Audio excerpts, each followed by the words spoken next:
thank you very much. We've just had a great meeting, a really good, very productive meeting. We have one thing in common. We want this city of ours that we love to do very well.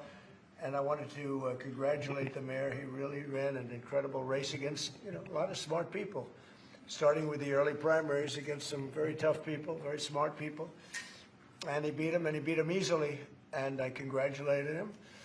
And we talked about some things in very strong common, like housing and getting housing built, and food and prices, and the price of oil is coming way down.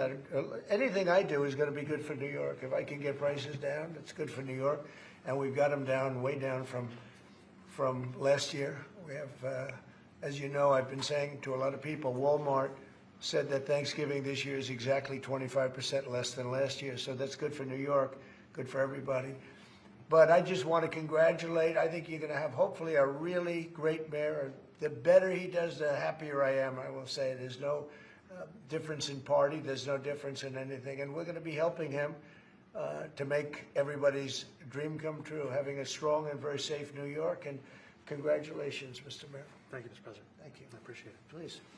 I appreciated the meeting with the president, and as he said, it was a productive meeting focused on a place of shared admiration and love, which is New York City, and the need to deliver affordability to New Yorkers, the 8.5 million people who call our city their home, who are struggling to afford life in the most expensive city in the United States of America. We spoke about rent, we spoke about groceries, we spoke about utilities, we spoke about the different ways in which people are being pushed out, and I appreciated the time with the president, I appreciated the conversation. I look forward to working together to deliver that affordability for New Yorkers. Thank you very much. Any questions, please? President Trump, Stephen Nelson from the New York Post. I've got a question for you and then also one for Mayor-elect. Sure. For you, you referred to Mr. Mamdani as a communist. Can you describe why you feel that way? And also, will you do anything to stop him from arresting Prime Minister Netanyahu if he visits New York? Well, we didn't discuss your second part of the question. And on your first part, I mean, he's got views that are a little out there, but who knows? I mean, we're going to see what works, or he's going to change also. We all change. I changed a lot. From when I first came to office. It's now quite a while ago. It's quite a while. My first term was great. We had the greatest economy in the history of our country. We're doing even better now. We're doing much better now than we did even the first term. And I can tell you some of my views have changed. And we had discussions on some things. I'm not going to discuss what they were, but that I feel very confident that he can do a very good job. I think he's going to be. I think he is going to surprise some conservative people, actually, and some very liberal people. He won't surprise them because they already like him. And Mr. Mamdani, it sounds like you had a productive discussion, but just days ago you referred to President Trump as a despot who betrayed the country. You said you'd be his worst nightmare and accused him of having a fascist agenda. Are you planning to retract any of these remarks in order to improve your relationship? I think both President Trump and we are very clear about our positions and our views, and what I really appreciate about the president is that the meeting that we had focused not on places of disagreement, which there are many, and also focused on the shared purpose that we have in serving New Yorkers. And frankly, that is something that could transform the lives of the 8.5 million people who are currently struggling under a cost of living crisis, with 1 in 4 living in poverty. And the meeting came back again and again to what it could look like to lift those New Yorkers out of struggle and start to deliver them a city that they could do more than just struggle to afford it, but actually start to live in it. And I've been called much worse than a despot, so it's not that insulting. But maybe I think he'll change his mind after we get to working together. Yes, please. Mr. President, from MTV Lebanon. Good. I would like to ask you a question about the Middle East regarding Sure. you said that Hezbollah in Lebanon is not in a good position, and Lebanon now is the final unresolved after Gaza and Syria. Given your assessment, like what do you say for the Lebanese today? It's the independent state of Lebanon, and what is your next move to push toward disarmament? Sure. Well, we are pushing for total disarmament of Hamas and, frankly, everybody else. And we actually have peace in the Middle East. As you know, the King of Saudi Arabia just left yesterday. We had some great meetings, and he's made a contribution toward the United States of more than $1 trillion. We have now over $20 trillion coming in. No country has ever had anything like that, not even close. If you go to $2 trillion or $1 trillion, it's a lot. We have $20 or $21 trillion. I think that Hezbollah has been a problem in Lebanon, big problem. We're working with Lebanon. We're working with everybody in the Middle East. That's another thing I think we have in common. We want to see peace in the Middle East, and we actually have now, for the first time, peace in the Middle East after 3,000 years. And now we're going to refine it, and I think you're going to see some very positive things happen. There is the potential to invite the Lebanese president. Oh, sure. I would do that, absolutely. And if the mayor would like to be here for that meeting, because I know he feels very strongly. I think you feel very, very strongly about peace in the Middle East. I think We desperately want it, and that's something that I shared with the president, that when I spoke to New Yorkers who had voted for the president last November on Hillside Avenue and Fordham Road, I asked them why. I heard again and again two major reasons. One was that they wanted an end to forever wars. They wanted an end to the taxpayer dollars we had funding violations of human rights, and they wanted to address the cost of living crisis. And I appreciated the chance to discuss both of those things. he said a lot of my voters actually voted for him, and One in 10. And I'm okay with that. President Trump, I have to stand as well. I'll do that. I'll sign it. Give it to me. I'll sign it in a minute. That's pretty good. Mr. President, Yeah, please. you threatened to send federal troops to New York City. You both have differences when it comes to ICE agents Right. in New York City. Mr. Mamdani, you called ICE a rogue government entity. I wonder how you reconcile your differences on both of those issues. Well, I think we're going to work them out, and I think that if we have known murderers and known drug dealers and some very bad people, you know, we want to get them out. And the mayor wants to have peace. We discussed this at great length, actually, maybe more than anything else. He wants to have a safe New York. Ultimately, a safe New York is going to be a great New York. If it's not safe, no matter how well we do with pricing and with anything else, we can talk about anything you want. If you don't have safe streets, it's not going to be a success. So we're going to work together. We're going to make sure that if there are horrible people there, we want to get them out. I think he wants to get them out, maybe more than I do. So we'll work together. We discussed it at great length. Yes, please. Yeah, two questions, if I may. One for you, Mr. President, from BBC in a second. But first of all, for the mayor-elect. You're both, from different parts of the political spectrum, you're both populists, though. And I just wondered to what extent the president's campaign style, his techniques, his social media use inspired any part of your campaign?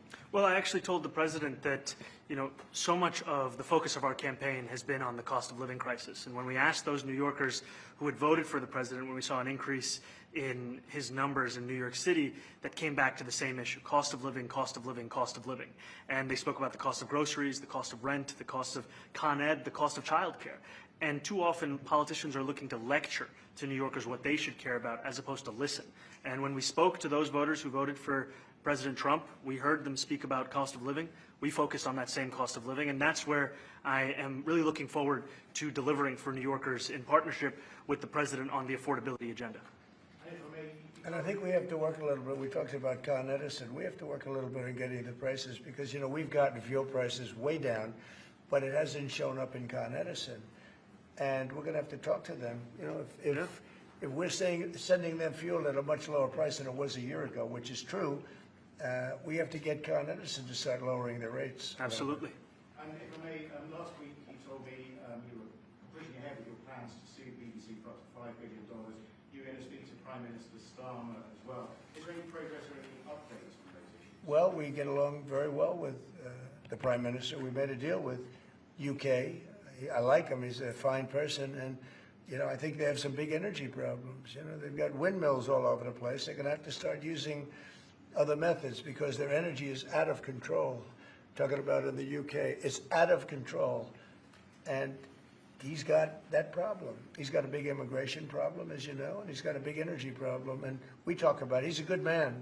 Prime Minister's a good man. You had a chance to speak this week. I haven't spoken this week. Mr. President, have you spoken to President Zelensky, or do you intend to Who? meet them? President Zelensky, about your plan? Are you going to meet with them? I've spoken with their people. We have a plan. It's horrible what's happening. It's a war that should have never happened. It would have never happened if I was president, and it's a shame. And I thought they should have acted quicker. But it's a cold winter, and a lot of the you talk about utilities, but a lot of the big energy-producing plants have been under attack, to put it mildly, to put it nicely. Yeah, we have a way of getting peace, or we think we have a way of getting peace. He's going to have to approve it. Just so sad, so many people. You know, last month, they lost 25,000 soldiers. This is something, we haven't seen anything like this since the Second World War. And they're averaging 6,000 or 7,000 a week between the two of them, dead soldiers. And it goes on, and I think they're getting reasonably close, but I don't want to predict. I would have said that would have been one of my early ones. I did 8 peace deals of countries, including in India, Pakistan. You could even go, in fact, they're coming here in a week or two, go to the Congo and Rwanda. That was 10 million people dead, and we worked something out on that. But so many, and the one I thought would have been, for me, because I have a very good relationship with President Putin, I thought that would have been maybe quicker, but it does take 2 to tango. And now you just see all the death. And, you know, it doesn't affect us other than the fact that we don't want to see all those people that really, it's on the other side of the ocean. It's a war that should have never happened. It did happen. I blame the person also sitting right behind this desk. This is a war that should have never happened, and it wouldn't have happened if I were president. But we're trying to save a lot of lives. They're losing 25, think of that, 25,000 lives over the last short period of time.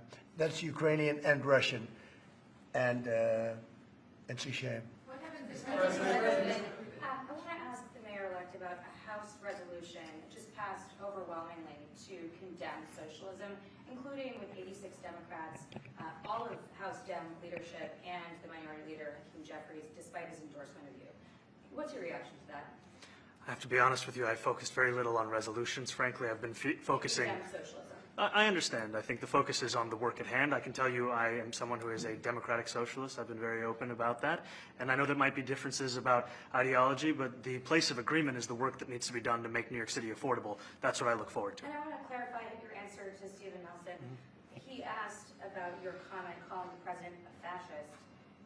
And your answer was, both President Trump and I have been clear about our positions and our views. Are you affirming that you think President Trump is a fascist? I've spoken about... That's okay, you can just say yes. Okay. All right. Okay? Yeah. It's easier. Yes. It's easier than explaining it. I don't mind. And Mr. President, I wanted to ask you also about this Ukraine plan. Yeah. President Zelensky said today that his country would risk either giving up a partner or giving up its dignity. There's been criticism that this deal... You mean he doesn't like it? It's unclear. He was sort of Well, pretending... he'll have to like it, and if he doesn't like it, then, you know, they should just keep fighting, I guess, you know? The suggestion that he made, though, was that if he doesn't accept it, that the U.S. would pull back its support for Ukraine. Is that Well, at some accurate? point, he's going to have to accept something, you know? He hasn't accepted. You remember right in the Oval Office, not so long ago, I said, you don't have the cards. Don't forget, I inherited this war. I would have never, this war never would have happened. I inherited this war. And I thought he should have made a deal a year ago, 2 years ago. The ultimate deal would have been if it never started. That would have been the good deal. That could have been done too if you had the right president, but you didn't have the right president. Mr. President, cost of living is something that you and Mr. Mamdani seem to agree on. Right. Democrats have run New York City for a long time, Mr. Mamdani. Do you see Democrat policy specifically as being a problem? And I'd like that to be a question that both of you could answer in New York City. Look, I think that there are many things in our city where we have to own the responsibility of it, things that existed long before the president was the president. And those are also part of the message of our campaign, was to take on a broken politics of the past. And I ran against a number of candidates who represented different versions of that past. And what we found time and again is that working people were left behind in the politics of our city. And what we're looking to do is put those people right back at the heart of our politics so that we don't have a situation where we're in the wealthiest city in the history of the world, and yet 1 in 5 can't even afford $2.90 for a Metro card. You know, we had some interesting conversation, and some of his ideas really are the same ideas that I have. But a big thing on cost, you know, the new word is affordability. Another word is just groceries. You know, it's sort of an old-fashioned word, but it's very accurate. And they're coming down high. They were, you know, we had, both of us, we had the highest inflation in the history of our country the last 4 years under the Biden administration. And we've got inflation down now to a normal number. It's going to go even a little bit lower than that. Katie, do you have something in a bit? Mr. President, thank you so much. Mr. Mamdani often talks about New York City being covered by international law, that they will follow international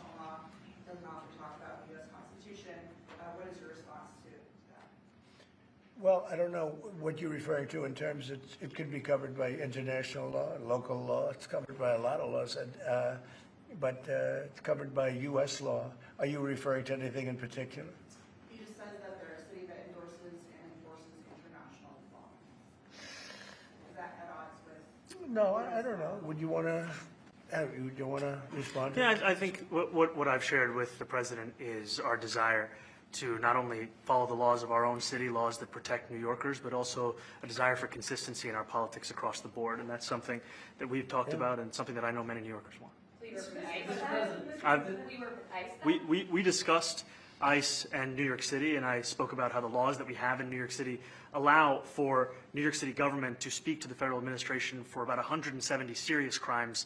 The concerns that many New Yorkers have are around the enforcement of immigration laws on New Yorkers across the 5 boroughs, and most recently we're talking about a mother and her 2 children, how this has very little to do with what that is. Mr. Mamdani, What we did is we discussed crime, more than ICE per se. We discussed crime, and he doesn't want to see crime, and I don't want to see crime, and I have very little doubt that we're not going to get along on that issue. He wants to, and he said some things that were very interesting as to housing construction, and he wants to see houses go up. He wants to see a lot of houses created, a lot of apartments built, etc. And you know, we actually people would be shocked, but I want to see the same thing. Mr. Mamdani, anti-Israel protesters.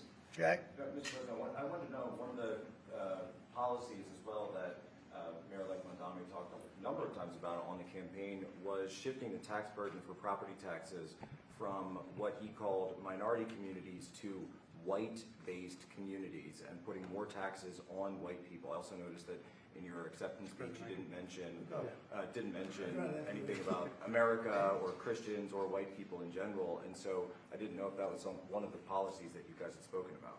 We focused on affordability. We focused on the cost of living crisis. What I will say is that I am very much interested in property tax reform, because what we see right now in New York City is a system that is so inequitable that it can't even stand up in court. And the president and I spoke about the importance of not only building more housing, but also making sure that regulation of housing is something that is manageable to actually get through and not the cause of yet another weight that we see in our But to city. be clear, you're continuing this idea of race-based property taxes. No, to be very clear, That's what you said. no, the use of the term was a description of neighborhoods, not a description of intent. So you intend to tax the whiter neighborhoods more? No, we intend to create a fair property tax system because we want a New York City that is not only fair and equitable, but also one that every New Yorker can afford. Mr. Mamdani, anti-Israel protesters targeted Please, go. Mr. Mamdani, anti-Israel protesters just targeted a synagogue in New York. Are you concerned about Jewish New Yorkers feeling welcome and safe in the city? And President Trump, you threatened to cut off federal funding to New York City. What policies would prompt you to do that? Would that be city-run grocery stores? Would it be something else? Well, I think if we didn't get along, whether it's cut off or just make it a little bit difficult or not give as much, we want to see, I use the term, we don't want good money going after bad, and we don't want that to happen. I don't think that's going to happen. I did say that, you know, subject to what policies are being said. We had a meeting today that actually surprised me. He wants to see no crime. He wants to see housing being built. He wants to see rents coming down, all things that I agree with. Now, we may disagree how we get there. The rent coming down, I think one of the things I really gleaned very much today, he'd like to see him come down, ideally, by building a lot of additional housing. Yeah. That's the ultimate way. He agrees with that, and so do I. But if I read the newspapers and the stories, I don't hear that. But I heard him say it today, and I think that's a very positive step. No, I don't expect. I expect to be helping him, not hurting him. A big help, because I want New York City to be great. Look, I love New York City. It's where I come from. I spent a lot of years there. Now I'm right here. We took a big setback with the mayor that we had, Dave de Blasio. I thought it was a tremendous setback for the city. I think this mayor can do some things that are going to be really great. Mr. President, Mr. President. Okay, how about you? Go ahead, Thank you, Mr. please. President. You're a billionaire. You have a different address nowadays than you used to, but you used to call New York City home. Would you feel comfortable living in New York City under a Mamdani administration? Yeah, I would. I really would. Especially after the meeting. Absolutely. What makes you comfortable? We agree on a lot more than I would have thought. I think I want him to do a great job, and we'll help him do a great job. You know, he may have different views, but in many ways, you know, we were discussing when Bernie Sanders was out of the race, I picked up a lot of his votes, and people had no idea because he was strong on not getting ripped off in trade and lots of the things that I've practiced and been very successful on. Tariffs, a lot of things. Bernie Sanders and I agreed on much more than people thought. And when he was put out of the race, I think quite unfairly, if you want to know the truth, many of the Bernie Sanders voters voted for me. And I felt very comfortable, frankly, in seeing that and saying that. And, you know, it just turned out to be a statistical truth. But no, I feel very comfortable. I would feel very, very comfortable being in New York, and I think much more so after the meeting. Yes, please. Thank you, Mr. President. I have a question for you, but a very quick one for Please. the mayor. Why did you fly here? Aren't trains greener? I will use every form of transit, and I want to make sure that they're all affordable in New York City, and that's why making buses fast and free is a centerpiece of our campaign. Did you? There is a bus that goes. Well, but I know, but it'd be fluid. That's a lot quicker too. You know, I mean, he's working very hard. And for him to be, that's a very long drive. I'll stick up for you. You know, the plane takes you 30 minutes, and driving takes you a And long Mr. time. President, I was wondering if you could clear up some confusion around a Washington Post report. There was this explosive report that the Coast Guard is no longer going to characterize swastikas and nooses as hate symbols. DHS called that a lie and fake news. Can you clear up? I don't know anything about it. When was this written? I think yesterday. Well, look, the Coast Guard's an incredible group of people. I know them very well. We just ordered a lot of new Coast Guard cutters, beautiful, the most magnificent ship. They look like yachts with lots of guns on them. So I don't know. I haven't seen any report like that, but certainly we want them to remain a great force, and they are.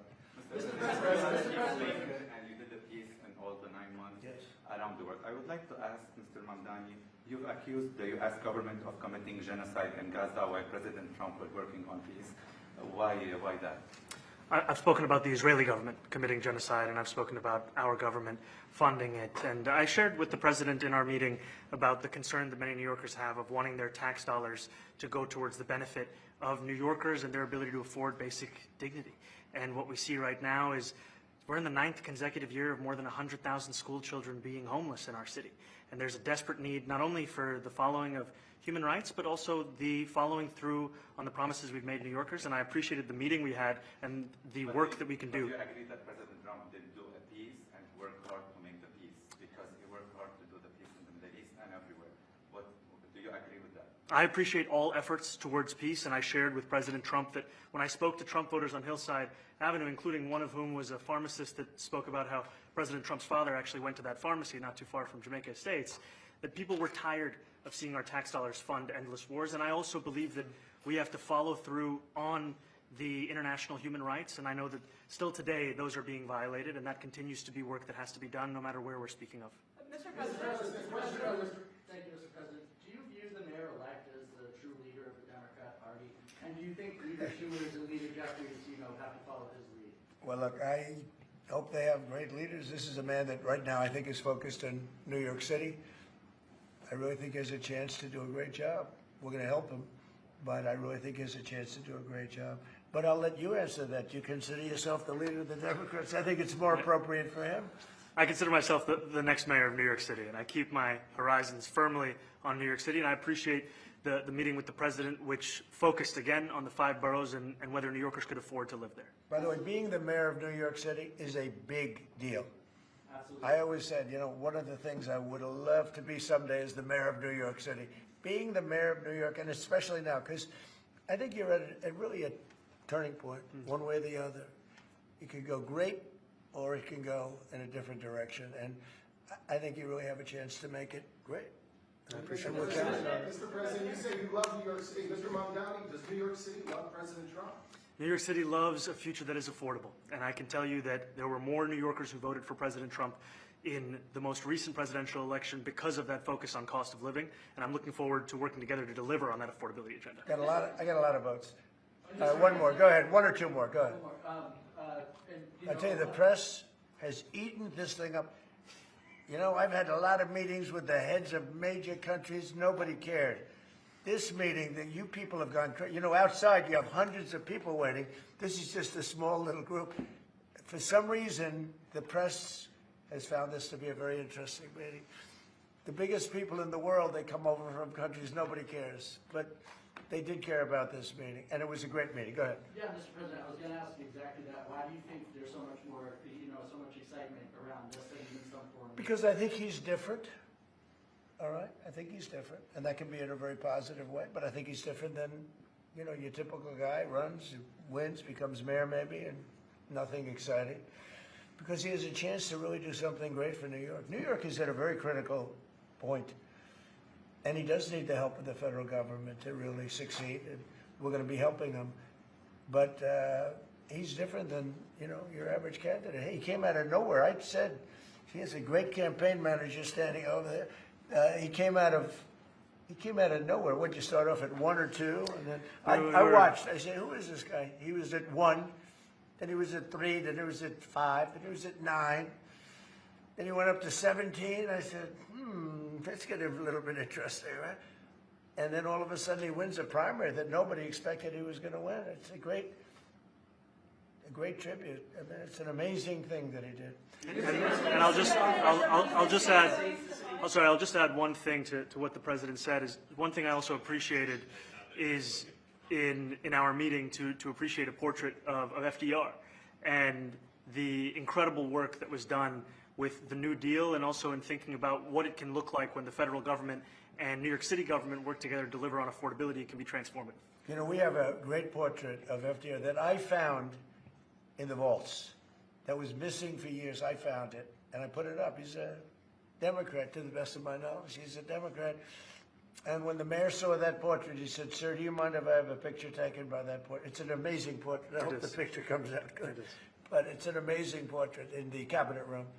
So he's a big fan of the New Deal, I guess, and of FDR. Yes, ma'am. Thank you, Mr. President. You said that you both spoke about crime. Yeah. There are many police officers set to come off the rolls at the end of this year in New York City. Are you going to allow those police to be replaced with police officers, actual cops? And are you going to require that happens? Would there be some consequences? Well, I hope it happens, but again, that's going to be ultimately the mayor's decision. What's your answer? Is that I look forward to delivering public safety with the NYPD, and I've said over the course of our campaign that we have the number of police officers today. They are the ones that's budgeted about 35,000 headcount. And I think the key thing is that we have to make it easier for police to focus on police work, not ask them to respond to 200,000 mental health calls a year. So is that a reduction from what you're at right now? Are you committing to maintaining the same level of cops? I've committed over the course of the campaign to maintain the 35,000. That's the headcount that we had through the campaign. And not replace them with caseworkers, social work? No, I've said that's the headcount that we want. What we need to do is make sure they can focus on serious crime. And he just retained a great police commissioner, I believe, right? Yes, we did. Commissioner Fish. If the newspapers are correct. That one they're correct about. He retained, I think, somebody that is she's a good friend of some of the people in my family, of Ivanka, and they say she's really good, really competent, and he just retained her, so that's a good sign. Are there still topics that you see the two disagreeing on in the future, and do you think you'll have more meetings like this? There will be topics that we disagree on. I think we'll probably come to a conclusion, and ultimately, he'll convince me, or I'll convince him. It's for the good of New York. Ultimately, it's for the good of New York. I don't care about affiliations or parties or anything else. I want to see if this city could be unbelievable, if he could be a spectacular success, I'd be very happy. Do you think you guys will meet more in the future, too? Excuse me? Do you think you'll meet again in the future, throughout the administration? I think we will. Yeah. I think we will. I hope we do. I enjoyed the meeting. We had a great meeting. Please. Mr. President, Republican Elise Stefanik has campaigned multiple times by calling Zohran Mamdani a jihadist. Do you think you're standing next to a jihadist right now in the Oval Office? No, I don't, but she's out there campaigning, and you say things sometimes in a campaign. Isn't that sort of She's a very capable person, isn't but that a kind of you really have to ask her about that. But I don't particularly. I think I met with I met with a man who's a very rational person. I met with a man who really wants to see New York be great again, and I can say again, because New York was great. When I came down to Washington initially, the city was so hot. It was doing great. We were having some telltale signs of problems. We had a mayor that was not doing a great job, but still, it was moving along, and it went bad. It really went, pretty bad. And he can, I think it's been at lower points, but it went pretty bad. I think he can bring it back. Now, the question is, will he bring it back all the way? Will he bring it back greater than ever before, which is, I guarantee, that's his wish. I think he wants to make it greater than ever before. And if he can, we'll be out there cheering. I'll be cheering for him. Okay? Thank you very much, everybody. You chose not to answer the question about the sitting on the protest. Thank you very much. Oh, no, I care very deeply about Jewish safety, and I look forward to rooting out anti-Semitism across the 5 boroughs and protecting Jewish New Yorkers and every New Yorker who calls the City home. Very well.